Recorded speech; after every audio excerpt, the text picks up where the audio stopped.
Then ito yung pinaka-handle. Okay? Tatlo lang part niya. Yung side adjustable, pero siyang telescoping lang. Saan sa 6 inches away from the toes. 6 inches away, 45 degrees. Yes. Okay yun siya. Allows to 20 to 30 degrees of flexion of your elbow. Okay? 20 to 30 degrees flexion of elbow. Part? Ito yung yung upper. Upright. Single upright. Then yung rubber tip, and then yung handle. Sir, dito po siya, meron po nakalagay na adjustable shaft. Yung shaft, yun yung upright. Kasi daw may telescoping siya. Diba? Parang dito, tanggalin mo lang to. Palit mo lang itong tip. Ito lang din siya. Tanggalin mo yung apat na yun. Single case. Yung telescoping lang, adjustable Kaya. ito yun. Okay? Telescoping lock. Telescoping lang. Butas po.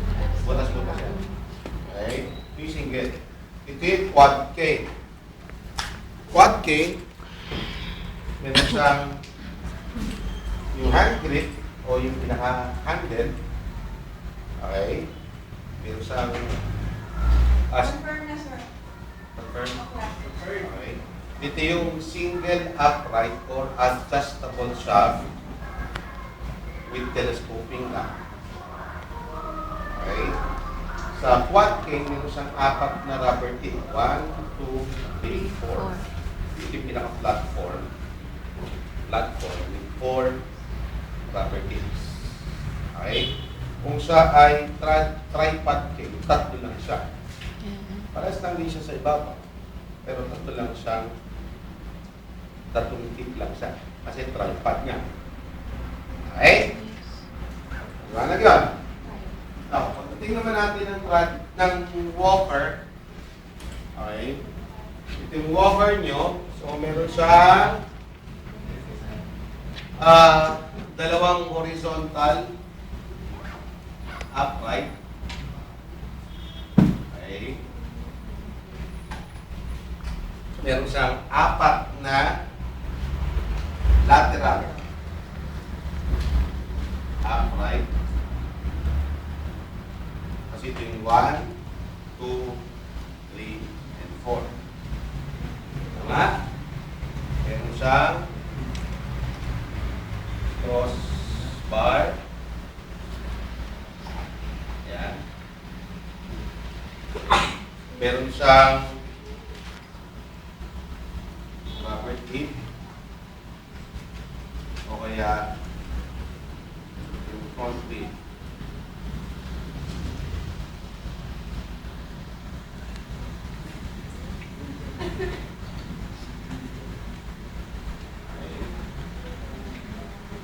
Dito sa may horizontal upright na to, nandito rin yung pinaka hand grip. Okay, dalawa yung hand grip. Sa baba po? Ito. Yung hinahawakan lang. Nasa Um, gilid na yun. Siya ay nasa level front na, wheel. Front wheel. Kasi may gulong po. diba? Nasa level siya ng ulnar spinal process, which allows 20 to 30 degrees of flexion of your elbow. Correct? Now, we move to crutches. Crutches. Yung parts ng wheelchair, alam nyo na, ba? No. Sabi ko dalhin yung crutches. Diba? Crutches.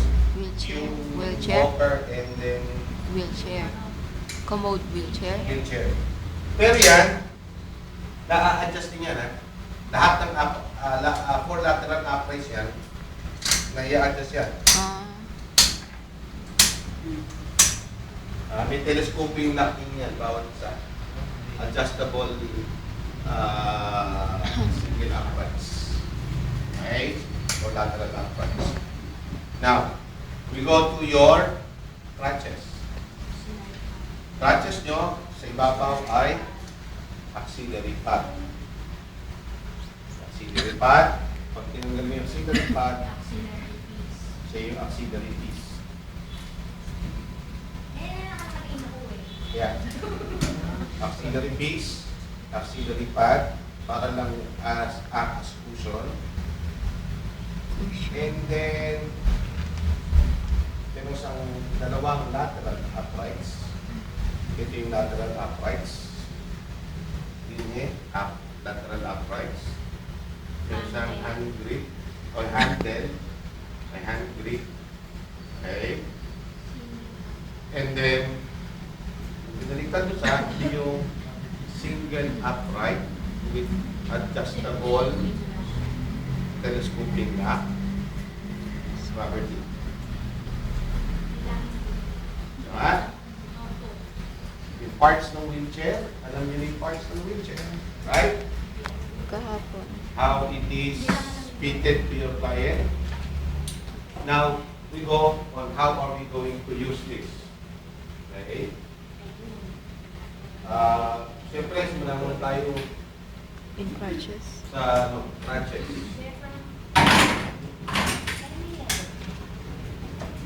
Sa crutches, meron tayong iba't ibang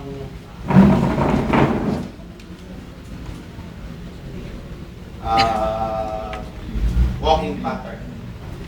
Meron tayong tinatawag na 4.8, Yung gate. Hindi ako. 3.8, Kalimutan ko yun. 2.8. Okay? Meron tayong swing to, Swing through. at meron tayong tinatawag na Swing through. swing through.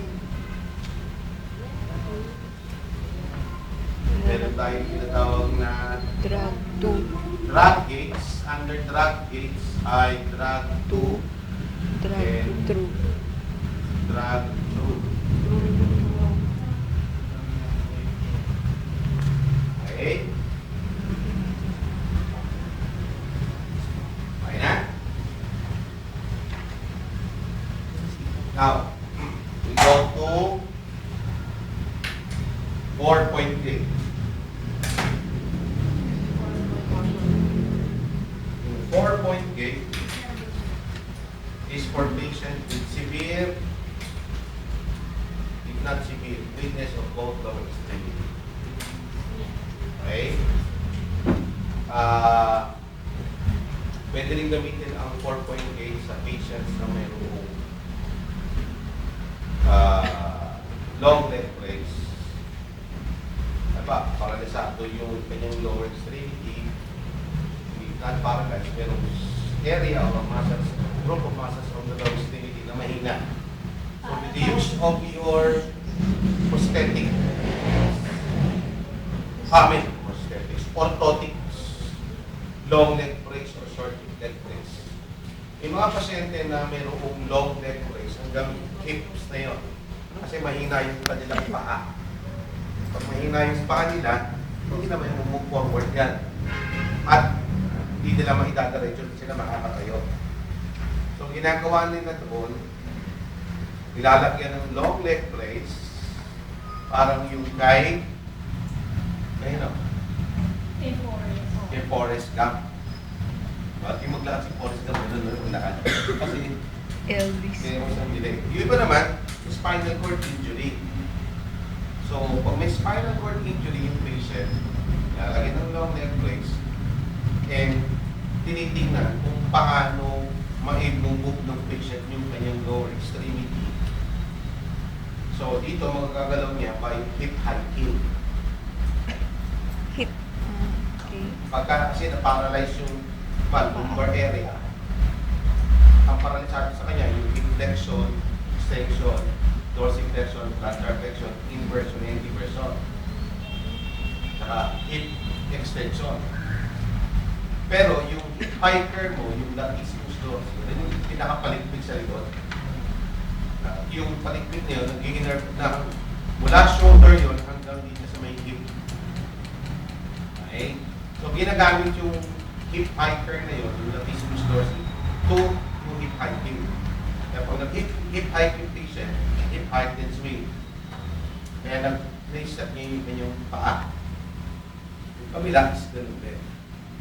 So kailangan, mataas, malakas yung upper extremity, maganda yung balance niya, yung endurance, flexibility, diba? Coordination, doon. So paano ginagamit yung crutches pag may long leg raise? Parang ganito siya. Hirap lang kasi walang handle to isa. So ito yung pinaka-stand space niya. Stand space niya. So ganyan siya. 6 inches, 6 to 8 inches lateral, 45 degrees. Ito yung pinaka-stable sa kanya. Okay? So gagawin niya, yung 4.8 ay ganire. Okay? Kung nakaganyan siya, so move niyo yung right crutch. Ito yung hip height dito, tapos ito. This is 1, 2, 3, dito, then 4. 1, 2, 3, 4. 1, 2, 3, 4. Kaya tinatawag siyang 4K. 4.8. 4K. Pala yun. Okay? Yung iba naman, kung wala namang ganon, wala namang long leg brace or whatever, pwede mo na siyang right crutch, left foot. Left crutch, right foot. 1, 2, 3, 4. 1, 2, 3, 4. 1, 2, 3, 4. 4.8. Diba, mahina yung dalawang paa. Kailangan lang yun ang alalay. Ginamit alalay. Crutches. Right? Gusto mo dalawang pay. Pwede rin naman. Tama? Pero, mag-progress ka muna. Diba? Parang sinimulan mo muna to saan? Sa walker. Kaso wala yung walker natin. Yung walker kasi ginagamit. Kunin ko yung walker, yung makapaglakad ng nanay ko. Yung makapaglakad ng auntie ko. Baka mayroong kailangan ng nanay ko ng wheelchair, eh hindi niyo magagamit yung wheelchair. Kasi nandito. So yung tinatawag natin 4.8. Okay? Now, ikaw naman, yung 3.8. Yung 3.8, ginagamit ko sa patient na hindi pwedeng itapak yung paa or there is limited weight bearing on one extremity. Halimbawa ito, may fracture. Ito naman kaya, hindi naman may fracture, may prosthetic leg. O kaya, putol ang paa. Tingnan natin, putol ang paa. Okay? So ito yung naka-trip, ito yung stance position mo. Diba? So, dapat, hindi ka muna ganito, dapat, ito, hindi madulas yung kabigat. Ito yung pinaka-stance space mo. Okay? So, the crutch is move, crutches is move forward. Okay? Followed by the unaffected leg. Then, ito. 1, 2, ito yung pangatlo. 3.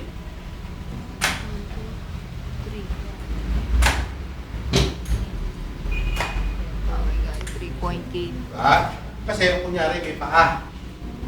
Kung yan, ba, hindi mo pwedeng tapak itong paa na to, itong kanang paa, pag lalabas ako dyan, yes, hindi mo pwedeng itapak. Pag hindi mo pwedeng itapak, crutches is move forward, okay?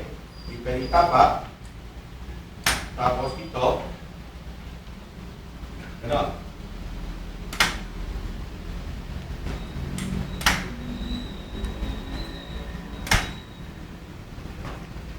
Progression, paano progression? Pwede mo nang pagsabayan. Kasi maganda na yung balanse ng pasyente. Good. Non-bike bearing pa rin. Swimming. Diba? Yung isa, tinuturuan mo pa lang eh. Diba? Crutches. Ito. Ganito. Yung unang ginawa natin, ito, tapos ito, gano'n. In-progress mo na siya, crutches, Swing. affected. Pero hindi mo pwedeng tapak na eh. Mm-mm. Tama? Crutches, affected, pero hindi mo tatapak. Swing. Tapos, swing. Crutches, affected, swing. Pero, tatlo pa rin siya. Okay? Kaya tinatawag ng 3-point kick. Tama? Ngayon, pwede na rin itapak yung paa ng pasyente. Paano itatapak ngayon? Crutches, bad leg, yung hindi mo ibibigay na weight sa bad leg, sa crutches mo bibigay. Diba? So, maaaring sabay na. Diba? Sabay na siya.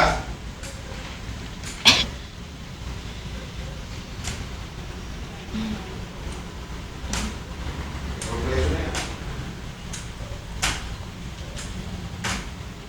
Nakakita naman siguro yung naglalakad na nakaganito. Tama? Ito, naglalakad eh. You're late. So parang pinoprogress ko na rin siya. Una, hindi nyo, walang pa eh. Walang pa. So crutches, ito muna, tapos ito, swing. Para in preparation, so susunod, pag meron na sa prosthetic leg, crutches, tapos yung prosthetic leg, tapos ito. Para alam niya kung gano'ng kalakas yung tapak na ilalagay niya. E susunod, prosthetic leg, malakas na siya, tapos sabay na yun niya. Tama? Yung tinatawag natin 3-point kick. Diba? Karaniwan yung ginagamit. If one lower extremity is limited, if not limited, is not permitted to touch the ground. After fracture, sabi ng doktor, hindi pa pwedeng itapak ang paa kasi hindi pa maganda yung fracture healing, wala pang callus formation. So, non-weight bearing. This is non-weight bearing. Diba? Siyempre, medyo masasanay eh. Tuturuan mo muna. So, tuturuan mo muna doon is crutches. Tapos ito. Tapos sunod yun, sabay na. Diba? Susunod ay medyo pwede rin tapak yung paa. Kaya, partial weight bearing pala. Kasi pag pinagsabi mo gano'n, hindi mo bibigay sa paa, hindi mo bibigay. Kaya dapat malakas ang katawan. Malakas ang upper extremity. So itong side na to, itong kabilang pad, itong kabila na to, medyo madulas na. Put-put na eh. Diba? Isang safety feature ng crutches is yung rubber tape. Ha? So yung tinatawag natin 3-point kick. Question? Now? Yes, sir. Okay. Now we go with 2-point kick. Paano yung 2-point kick? 2-point kick, parang okay na siya. Okay na siya maglakad, kaso kailangan lang bigyan ng some sort of assistive device for balance. Parang naglalakad ka lang na meron kang arms. Naglakad ka ng arms, meron ganito.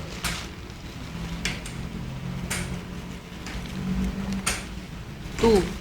One, two. 1, 2, 1, 2, 1, 2. 2-point kick. Sabay ha? Magkasabay dalawa. Opposite. 1, 2, 1, 2, 1, 2, 1, 2, 1, 2, 1, 2, 1, 2, 1, 2. Tama? Kung halimbawa, maganda na yung kanyang walking. Kailangan nila nila some sort of assistance. Assistance na kailangan niya. 2K. Diba sabi natin, pwede 2K than 1K. Tama? So, pwede yung gano'n lang.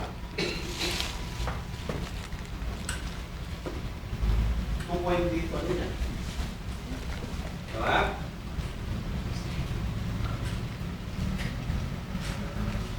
Kung halimbawa,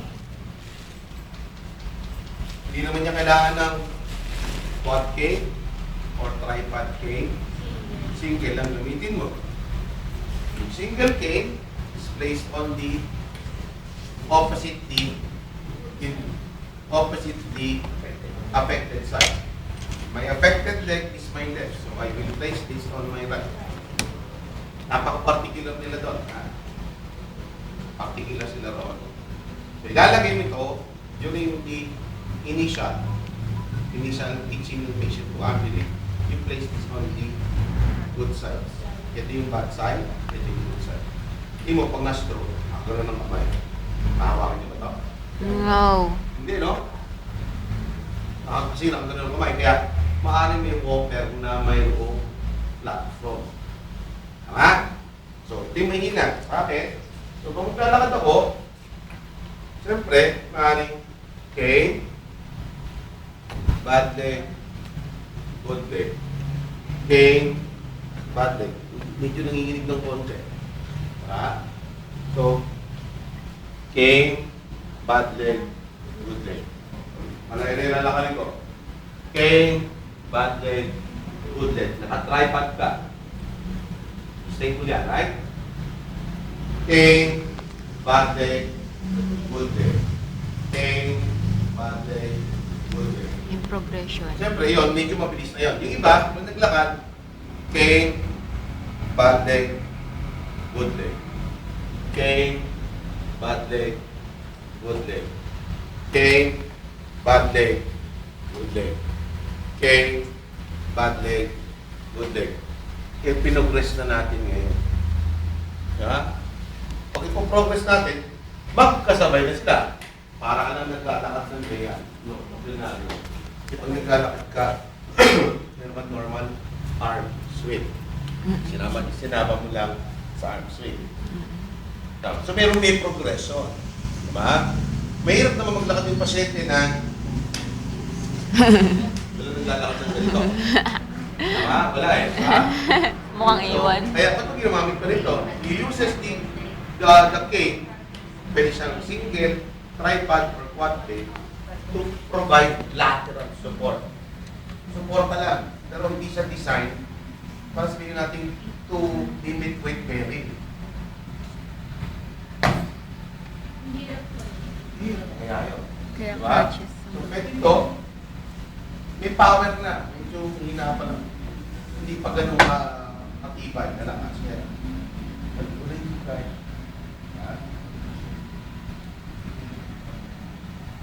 Parang medyo masakit ang tuhod mo ng konti. Pero, mas stable nga yung quad cane or your tripod cane. Alam niyo kung paano siya Edges. modify? Okay. So, paano siya gagamitin? Pares lang din. Cane, bad leg, good leg. Cane, bad leg, good leg. Kung gusto mong i-progress, kasi kung ganito, cane, bad leg, good leg. Cane, bad leg, good leg. Mabagal. Tama? Eh kung yung patient medyo malakas na eh. So pwede na siya maglakad ng ganito. Diba? Nakikita ko sa lakad ng ganyan. Ganyan. Right? Yan. So, punta tayo saan? Sabihin natin walker. Kunyari yung walker, ha?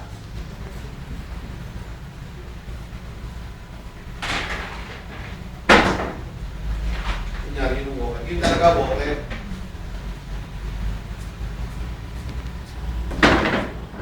Nakaganon siya. Nandun sa isang gitna. Ha? Walker tayo. Walker ambulation, ha? Imagine nyo, ito yung ginagamit natin. Okay? So yung walker, nasa ulnar styling process pa rin. Tama? So depende kung may bulog sa unahan or solid rubber yung apat na point niya. Okay? So una, kung may bulog, tinutulak lang yun.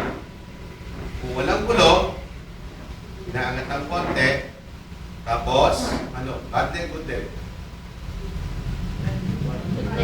Bad leg. Kasi kung ano yung hindi mo mabibigay na bigat sa bad leg, kasi medyo mahina ka, sa walker. Diba? Walker, bad Bad leg, leg, good leg good leg. position. Walker, bad leg, good leg. Walker, bad leg, good leg. Tama? Mas stable siya kasi apat. Hindi, apat lang. Kasi apat. Wala. Diba? Apat lang. Ngayon, paano mo siya ipoprogress? Paano mo siya ipoprogress? Maganda na maglakad eh. Pwede na matibay-tabay na. Sabay na sila. Walker and bad.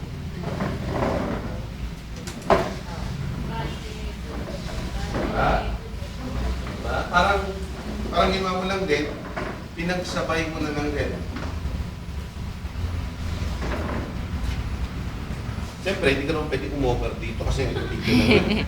Umover. Diba?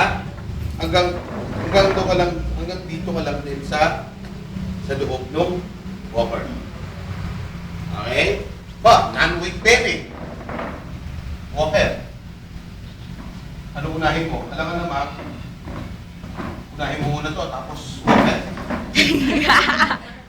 Magdalo, diba? Unahin mo muna, of course, yung non-weight bearing. Pwede tapak, putol ang paa. O, yung walker, tapos paano mo to? Para yung center of gravity mo, ilalagay mo yun sa hand grip. Dito. Tapos, followed by ito din. Tama? Kasi hindi mo pwede itapak eh. Kung kayo pa, sabi ng doktor, ng therapist, pwede na itapak, 50%. O, walker, 50%. Saan pupunta yung 50% ng bigat? Sa walker, diba? Walker, bad leg, yung 50% na hindi mo pwede ibigay sa paa, kaya mo dito, lakad. Parang pinakikiramdaman niya kung gaano ba yung 50%. Wala lang yan.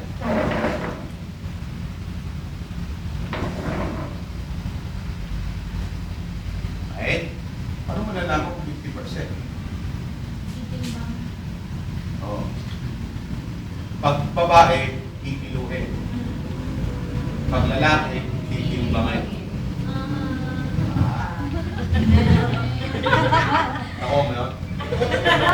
Tapos, ilagay mo sa sahig, patapak mo sa kanya. Timbangan mo muna kung gano'n kabigat yung pasyente. Kung yung pasyente 100 pounds, kalahati ng 100 pounds ay 50. Galing ni Aiza, buti na lang. Nag-caregiver ka. Yung iba, nag-isip pa. 50%. Paano ko kaya sa ito? Diba? 50%, kalahati ng timbang. Sabihin, ano ba yung pakiramdam ng 50%? Oh, mami, hanggang ganyan lang ang bigat mo, ha? Okay. Oh, without, no look. Oh, di ba? Oh, di ba? Yan. But eventually, matututo yung patient na panin 50%. Para pag susunod ang lalakad sa partial weight bearing, walker, bad leg, 50% pag ganito. Diba? Ano lang yun? Tapos, may progression na naman. As tolerated. Pero yun, maaaring kasabay na ng walker. Diba? So, maaaring ang walker dito, meron ng gulong. Tutulak-tulak na lang. O yung iba naman, ginagamit lang nila yung ginagamit ng ama, ito ko hawak. Ginagamit nila yung walker parang gano'n lang, parang alalay lang. Pero dito sa gilid ng Gulong. hawak. Yan. Ilan tatanong sa inyo sa assessment. Okay? Okay na yan? Cane, crutches, walker, wheelchair. Okay? Paano yung pag-transfer? Yun ang inyong pag-aaralan at ipapractice ito mula bukas hanggang Biyernes. Dahil sa Lunes, magpa-practical exam tayo at mag-exam tayo ng pagkahaba-haba. Diba? No. Ako lang yun. Kasi bukas Malimig lang, naman. Thursday pa lang eh, no? Thursday lang. So, magpa-practical tayo, demo kung paano ba talaga yung pag-transfer talaga. Mismo. Yun nga. Bukas. Thursday, Friday nga, practice tayo.